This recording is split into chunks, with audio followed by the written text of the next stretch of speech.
Hi there, super friends. Thanks for whoever joins me today.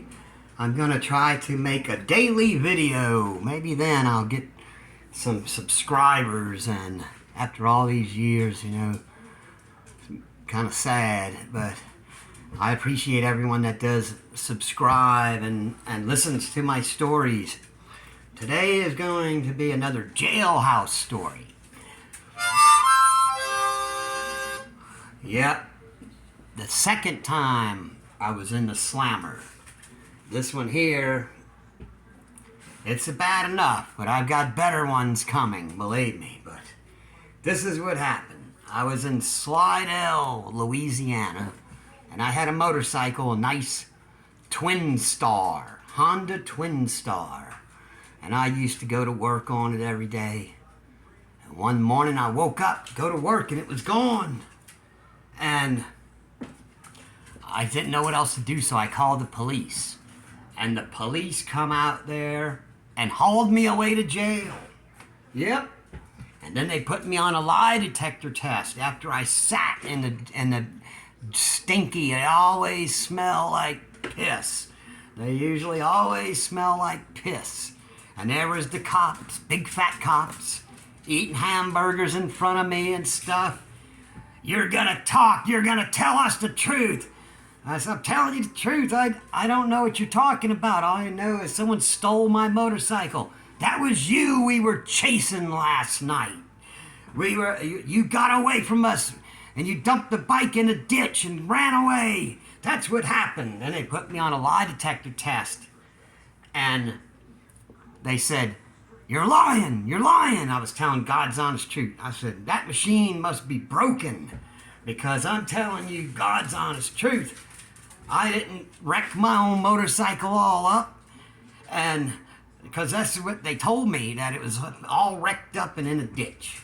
I said, I wouldn't do that. I just got that motorcycle. I wasn't running from anyone. I was sleeping. I was supposed to go to work today. And so, because I didn't get a chance, back then there wasn't cell phones and they wouldn't let me make a phone call, so I lost my job. That came afterwards, I found out. But, so finally, after this, they kept on saying I'm lying. I said, I'm not lying. The lie detector machine is broken. And finally, my grandma came. I had to have my grandma come. And she talked to him, and she put on the crying and all that, and she was really crying. It wasn't really an act, because she said, my grandson doesn't tell lies. He wouldn't do that. He wouldn't do that. And then they finally believed her, and they let me go. And then I had to pay to get my motorcycle back, and it was all wrecked up, like they said, all messed up. And eventually, I found out who did it. And yes, Master Legend had to administer a little revenge. But anyway, that was after a while when I caught up to Charles. I'd like to tell you his last name, but I don't know the YouTube rules, so I'll just go with Charles. That was his first name. And so I went to the job the next day when I could. My motorcycle was broken, so I walked all the way down there. It was too late for me to call him that night when they finally let me out of jail. So I went over there, and he says, you didn't call, he didn't want to hear it. I said, well, my motorcycle got stolen and all. He didn't even care. He says, I need people that's dependable. And there was some other guy, a brown noser, he liked anyway, better than me, and I wasn't a brown nose. So he was looking for any excuse to get rid of me. So there you go. Motorcycle wrecked and ruined, in the slammer, starving all day, dying of thirst too, and then like calling me a liar, and then lose the job. See there? Another day in the life of Master Legend. But I still always keep fighting against the odds.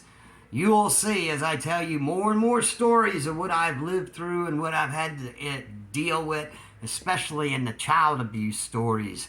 You'll wonder how I'm alive and I'm a nice person, so there's no excuse for being an evil person. You can't blame Mama and Daddy. No, most people had a good mom and daddy, and then when Mom and Daddy don't give them no more money, then they become criminals. So, it's something to think about. A person has their own choice in what they're going to do. I made some mistakes back in the past. I didn't mean to make them, though. I did. I made a few mistakes. But I try to make up for them, too. And learn from the mistakes. Well, Gypsy's calling me. There's something out there. And someone might be prowling around here in the ghetto. So I'll see you later, super friends. Bye for now from the ghetto window.